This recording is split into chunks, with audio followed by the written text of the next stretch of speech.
Breaking news. ఇప్పటికే అంతరించిపోయే స్థితికి వచ్చిన మావోయిస్టు ఉద్యమానికి సంబంధించి ఇప్పుడు మరో సంచలన విషయం వెలుగులోకి వచ్చింది. 2024కు సంబంధించి మావోయిస్టుల సర్క్యులర్ ఇప్పుడు బయటకు వచ్చింది. ప్రభుత్వం ఎంత నిర్బంధం విధించినా సాయుధ పోరాటం కొనసాగించాలని అందులో నిర్ణయించారు. ఆపరేషన్ కకార్తో జరిగిన నష్టంపై సమీక్ష నిర్వహించింది మావోయిస్టు కేంద్ర కమిటీ. అడవుల్లోకి పోలీస్ బలగాలు విస్తరిస్తుండటంతో మావోయిస్టుల పనితీరులో మార్పు తేవాలని నిర్ణయించారు.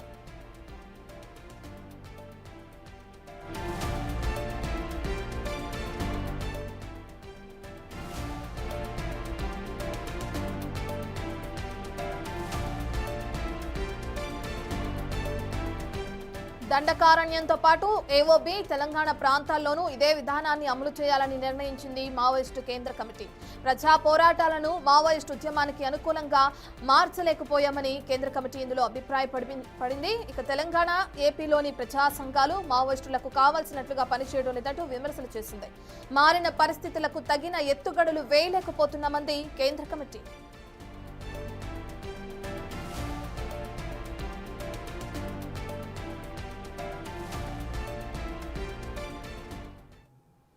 సంబంధించిన details associate input editor Nagesh అందుబాటులో ఉన్నారు, ఆయన అందిస్తారు. 2024కు సంబంధించి మావోయిస్టుల సర్క్యులర్ ఇప్పుడు బయటకు రావడం చూస్తున్నాం మనం నగేష్. అందులో ఏం అంశాలు పేర్కొనడం జరిగింది? ప్రధానంగా ఏదైతే ఆపరేషన్ కగార్తో జరిగిన నష్టం గురించి సమీక్షించినట్లు తెలుస్తుంది. దాంతోపాటు దండకారణ్యంలోకి పోలీసులు ఏ విధంగా అయితే చొచ్చుకు వెళుతున్నారు దాని గురించి కూడా ఈ లెక్కలో క్లియర్గా ఉన్నట్లు కూడా మనకు తెలుస్తుంది. అసలు దానికి సంబంధించిన డీటెయిల్స్ ఏ విధంగా ఉన్నాయి అనుకోవచ్చు? అంటే ఇది డిఫరెంట్ సర్క్యులర్ అనే చెప్పచ్చు. రీసెంట్గా ఒక 3 నెలల క్రితం లొంగిపోయిన కేంద్ర కమిటీ సభ్యులైన మల్లోదుల వేణుగోపాల్, సోను అలియా ఆషన్న వీళ్ళిద్దరు కూడా లొంగిపోయి వాళ్ళ డిఫరెంట్ ఒపీనియన్ని బయటకు చెప్పుకొచ్చారు. అంటే మావోయిస్ట్ పార్టీ పూర్తిగా ఆయుధాలు వదిలేసి సాయుధ పోరాటాన్ని బయట కొనసాగించాలనేది వాళ్ళ డిమాండ్. కానీ వాళ్ళ డిమాండ్ చెప్తున్నట్టుగా చాలామంది మాజీ మావోయిస్టులు, కొంతమంది మల్లోదుల వేణుగోపాల్కి, ఆషన్నకు అనుకూలంగా చాలా స్టేట్మెంట్లు ఇచ్చారు. మావోయిస్ట్ పార్టీ పూర్తిగా పతనమయ్యే స్థాయికి వచ్చింది. రీసెంట్గా హిడ్మా ఎన్కౌంటర్ తర్వాత కూడా వాళ్ళ ఒపీనియన్ కూడా అదే కంటిన్యూ అయింది. అంటే అడవుల్లో ఉండలేని పరిస్థితికి వచ్చింది అన్న యాంగిల్ని తీసుకొచ్చారు. మావోయిస్ట్ పార్టీగా తుపాకులు వదిలి జనజీవన స్రవంతిలో కలిసి పోరాటం చేయాలన్నది వాళ్ళు చెప్పుకొస్తున్నది. కానీ ఇప్పుడు సర్క్యులర్ 2024 మన చేతిలో ఉన్న ఈ సర్క్యులర్ ప్రకారం అయితే భారత విప్లవోద్యమ ప్రస్తుత పరిస్థితి మన కర్తవ్యాలని చెప్పి 40 పేజీల తెలుగు డాక్యుమెంటు, 31 పేజీల ఇంగ్లీష్ డాక్యుమెంట్ ప్రకారం ఇది కూడా పొలిటీ బ్యూరో సిపిఐ మావోయిస్ట్ పేరిట లాస్ట్కి ప్రచురించబడింది. ఇందులో పూర్తిగా విరుద్ధంగా మావోయిస్ట్ పార్టీ నష్టపోతున్న విధానం పైన, ఉద్యమ ప్రాంతాల్లో కార్పొరేట్ సెక్యూరిటీ విస్తరించడం, సంఘటితంగా ఉండడం, అంటే స్థానికంగా పార్టీ సెల్స్ కానీ పార్టీ కమిటీలు బలంగా పనిచేయాలని చెప్పి మావోయిస్ట్ పార్టీ చెప్పుకొచ్చింది. ఏరియా కమిటీ సభ్యుల నాయకత్వంలో కూడా 1+1, 1+2 టీంలు సివిల్ టీంలుగా వెళ్ళి పనిచేస్తున్నాయని చెప్పి మావోయిస్ట్ పార్టీ చెప్పుకొచ్చింది. అంటే ఇది ఓవరాల్గా పార్టీకి నష్టం చేసే విధంగా ఉందనేది పార్టీ అభిప్రాయపడింది. అంటే ఈ కాలంలో అనారోగ్య కారణాలతో, శత్రుదాడులతో రాష్ట్ర కమిటీ కామ్రేడ్లు కానీ అలాగే కేంద్ర కమిటీలు కానీ, అంటే ఇందులో పవన్, నర్మదా, రూపేష్, గౌతమ్ పాస్వాన్ లాంటి 11 మంది పేర్లను ఇందులో ప్రచురించింది. ఇందులో సరెండర్ అయిన వాళ్ళ పేర్లను కూడా మావోయిస్ట్ పార్టీ చూపుకొచ్చింది. 2012 నాటికి విప్లవోద్యమం గడ్డు స్థితికి, 2018 నాటికి తాత్కాలికంగా వెనక్కి నెట్టబడదని చెప్పి పాలిటీ బ్యూరో అభిప్రాయపడింది. తమ పంతాన్ని మార్చుకొని ప్రజలను చైతన్యవంతులుగా చేసే విధంగా, ప్రజల్లో ఉండే విధంగానే ఈ డాక్యుమెంట్ను తయారు చేసింది. ఇప్పటికీ కొంత బయట ఇప్పుడు ప్రచారం అయితే జరుగుతుంది. మావోయిస్ట్ పార్టీ పూర్తిగా ఆయుధాలు వదిలేసి బయటకు రావాలని చెప్పి ఈ డాక్యుమెంట్ చెప్తుందని చెప్పి కొన్ని మీడియా ఛానళ్ళు వేశాయి. కానీ ఇదంతా కూడా అబద్ధమనే ఈ పార్టీ పొలిటీ బ్యూరోకి సంబంధించిన డాక్యుమెంట్ స్పష్టం చేస్తుంది. ఆయుధాలు వీడి తాము బయటకు వచ్చి పోరాటం చేస్తామని చెప్పి ఈ డాక్యుమెంట్లు ఎక్కడా రాయబడలేదు. 31 పేజీల ఇంగ్లీష్ డాక్యుమెంట్ కావచ్చు, 41 పేజీల తెలుగు డాక్యుమెంట్లో ఎక్కడ రాయబడలేదు. 40 ఏళ్ల వర్గ పోరాట ఫలితంగా లాభపడ్డ స్థానిక నిర్మాణాల నాయకత్వంలో, అంటే కొంతమంది మావోయిస్టు పార్టీ వల్ల లాభపడ్డారు, వాళ్ళంతా కూడా ఒక పునాదిగా మారిపోయి వాళ్ళందరూ రాజకీయ నాయకులుగా చెలమనై స్థానిక దోపిడీ శక్తులతో మమేకమై ప్రజలను పూర్తిగా ప్రజా పునాదిని బలహీనపడడానికి వాళ్ళు కారణమవుతున్నారని చెప్పి పార్టీ అభిప్రాయపడింది. తెలంగాణలోని ఏపీ, తెలంగాణ ప్రాంతాల్లో బహిరంగ ప్రజా సంఘాలు కానీ పార్టీ సభ్యులు దీర్ఘకాలంగా ఆందోళనకే పరిమితమయ్యాయి. వాళ్ళందరూ ఫెయిల్ అయ్యారని చెప్పుకొచ్చింది. బహిరంగ చట్టబద్ధంగా ప్రజా సంఘాలు, ప్రజా పోరాటాలు, ప్రజాయుద్ధాన్ని పురోగమింపజేయడానికి నిర్మాణాన్ని రాజకీయంగా ముందుకు తీసుకుపోవాలని చెప్పి పార్టీ క్రేడర్ అభిప్రాయపడింది. పార్టీలో తీవ్రంగా అంటే పట్టణాల్లో మైదానాల్లో జరిగే ప్రజా ఉద్యమాన్ని రహస్య ఉద్యమాన్ని పెంపొందించడానికి వాళ్ళు ఏదైతే సాయుధ పోరాటంతో అనుసంధానించి ప్రధాన పోరాట రూపంగా అభివృద్ధి చేయడానికి రాజకీయ నిర్మాణ కృషి ఫలితంగా సాగడం లేదని చెప్పి పార్టీ అభిప్రాయపడింది. అంటే ప్రజాయుద్ధంపై కేంద్ర రాష్ట్ర ప్రభుత్వాలు సాగించే విప్లవాత్మక ప్రతిఘటన యుద్ధాన్ని వ్యతిరేకించే బలమైన విశాలమైన ప్రజా ఉద్యమాల్ని తమ పార్టీ నిర్మించలేకపోయిందనేది పార్టీ అభిప్రాయంగా అర్థమవుతుంది. రహస్య పని విధానం కావచ్చు, గెరిల్లా యుద్ధ నియమాలను, మౌలిక ఎత్తుగడలను అర్థం చేసుకుని ఫలితంగా తాము నష్టపోయామని చెప్పి పార్టీ చెప్పుకొస్తుంది. ఇన్ఫార్మర్లతో, కోవట్లతో, డబుల్ ఏజెంట్స్తో కూడిన శత్రు ఇంటెలిజెన్స్ వ్యవస్థను నియంత్రించేలా వ్యూహాత్మకంగా రాజకీయ నిర్మాణ సైనిక కృషి సాగించకపోవడమే తమ పార్టీ పతనావస్థకు కారణమైందని చెప్పి ఈ డాక్యుమెంట్లో చెప్పుకొచ్చింది. ఎందుకంటే వాళ్ళు దీర్ఘకాలంగా అంటే 2012 నుంచి 2025 వరకు జరుగుతున్న నష్టాన్ని ఇందులో క్లియర్గా వాళ్ళు చెప్పుకొచ్చారు. అంటే పార్టీలో బూర్జువా, పెట్టి బూర్జువా, రైతాంగ వర్గ ఆలోచనలు కానీ, భావాలు కానీ, అభిప్రాయాలు కానీ, అలవాట్లు పాక్షికంగా బలంగా ఉన్నాయని చెప్పుకొచ్చింది. అంటే ఆలోచనలు పరంగా తప్పుడు ఆచరణ కొనసాగుతుంది, రాజకీయాలకు తప్పుడు ధోరణులు కూడా తలెత్తాయని చెప్పి పార్టీ చెప్పుకొచ్చింది. అంటే మారిన సామాజిక పరిస్థితుల్లో వర్గ పోరాటాన్ని సమర్థవంతంగా నడిపేలా పట్టణ మైదాన అటవీ ప్రాంతాల్లో ఉద్యమాలను పరస్పర వాళ్ళకు జోడించి బహిరంగంగా, రహస్యంగా, చట్టబద్ధంగా చట్ట వ్యతిరేక పోరాటాలను సమన్వయించి నడిపేలా తాత్కాలిక ఈ పరిస్థితిని అధిగమించేలా మళ్ళీ గెరిల్లా యుద్ధాన్ని సమర్థవంతంగా నడిపేలా కార్పొరేటు సెక్యూరిటీ ప్రాంతాల్లో కూడా తాము నిర్మాణపరంగా సైనికంగా కూడా ఎదగాల్సి ఉందని చెప్పి పార్టీ అభిప్రాయపడింది. మొత్తం ఓవరాల్గా అంటే కఠోరమైన గెరిల్లా జీవన శైలిని అనుకరించేందుకు కూడా పార్టీలో చాలామంది సిద్ధంగా లేకపోవడం కూడా పార్టీ పూర్తిగా నాశనం అవడానికి కారణమైందని చెప్పుకొచ్చింది. ఇప్పుడున్న సెల్ ఫోన్లు కానీ, ఇంటర్నెట్లు, వాకీటాకీల వాడుకోవడంలో కూడా ఖచ్చితంగా లోపాలు కొనసాగాయని చెప్పుకొచ్చింది.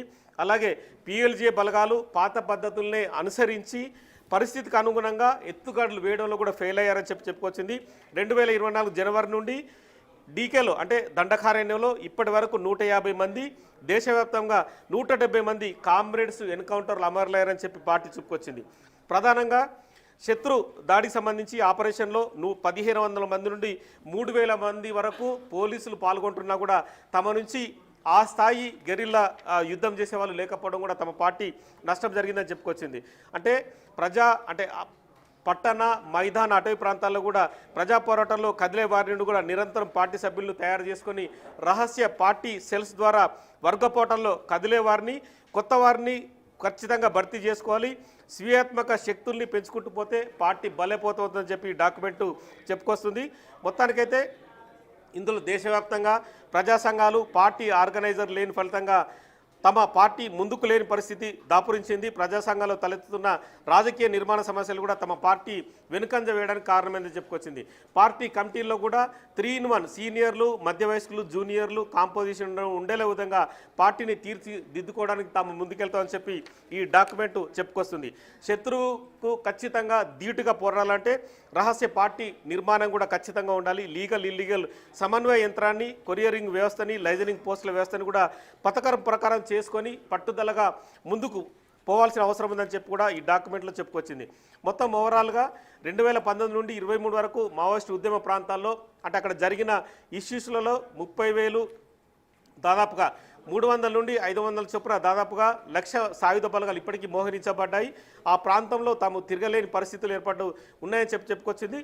కొత్తగా 50 క్యాంపులకు పైన ఇప్పటికీ ఏర్పాటు చేయబడ్డాయని చెప్పి పార్టీ ఆరోపిస్తుంది. అంటే ఓవరాల్గా ఈ 40 పేజీల డాక్యుమెంట్లో కూడా ప్రతి పదం కూడా తాము ఎక్కడ నష్టపోయాము, ప్రజా సంఘాలు కానీ పోరాటం చేసే వాళ్ళందరినీ కూడా ఏకీకృతం చేయడంలో తాము విఫలమని చెప్పి మొత్తం ఈ డాక్యుమెంటు పరంగా మనకు అర్థమవుతోంది. ఖచ్చితంగా మైదాన ప్రాంతాల్లో కానీ, గ్రామీణ ప్రాంతాల్లో, పట్టణ ప్రాంతాల్లో పార్టీని బలంగా చేసేందుకు ఖచ్చితంగా చైతన్యవంతమైన యువకుల్ని రిక్రూట్ చేయాలని చెప్పి ఇందులో పేర్కొన్నారు.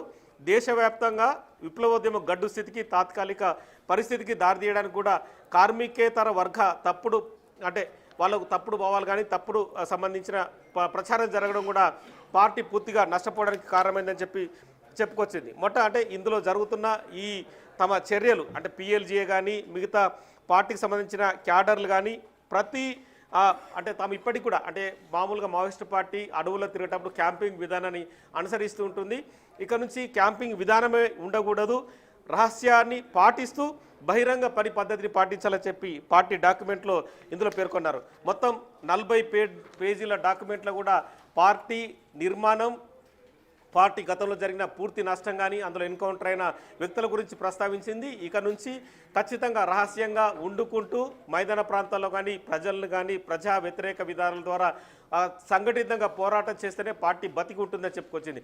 ఈ డాక్యుమెంట్ అయితే దేశంలో ఉన్న అందరి డీజీపీలకు 31 పేజీల ఇంగ్లీష్ డాక్యుమెంట్ అయితే చేరింది. ఇది కేంద్ర హోంశాఖ దగ్గర కూడా వెళ్ళినట్టుగా సమాచారం. కేంద్ర హోంశాఖ కూడా ఎక్కడ ఈ పోలిటీ బ్యూరో సమావేశమైంది, ఇందులో ఈ డాక్యుమెంట్ని రూపొందించిన వ్యక్తులు ఎవరు, ఎందుకంటే బయటకు వచ్చిన లీడర్లు అంటే మల్లోదుల వేణుగోపాల్ కానీ ఆశన్న కానీ వాళ్ళ ఒపీనియన్ వేరే విధంగా చెప్పారు. కానీ 2024లో తయారైన ఈ డాక్యుమెంటు అంటే అప్పటికి నంబాల కేశవరావు పార్టీ చీఫ్గా ఉన్నాడు. అలాగే ఈ మధ్య ఎన్కౌంటర్ అయిన హిడ్మా కానీ ఈ మధ్య జరిగిన అగ్రశ్రేణి నేతలు ఎవరైతే ఉన్నారో మోడెం బాలకృష్ణ కానీ కొంతమంది నేతలు కూడా ఖచ్చితంగా ఈ డాక్యుమెంట్ రూపకల్పనలో ఉండి ఉంటారు. ఎందుకంటే వాళ్ళ వయసు 60కు పైబడి ఉన్నా కూడా ఖచ్చితంగా పార్టీ నష్టపోతున్న విధానాన్ని కూడా వీళ్ళు క్లియర్ కట్గా పొందుపరిచారు. ఎందుకంటే 40 పేజీల డాక్యుమెంట్లో భారతదేశంలో జరుగుతున్న తమ పైన దాడి జరుగుతున్న విధానం కావచ్చు, ప్రజలు మావోయిస్టు పార్టీని ఓన్ చేసుకొని విధానాన్ని కూడా వాళ్ళు చూపించుకొచ్చారు. ఎందుకంటే ఇప్పటికీ తుపాకీ పట్టుకొని క్యాంపింగ్ విధానం ద్వారా అడవిలో ఉండి బయట పోరాటం చేయడం అనేది తప్పిదంగా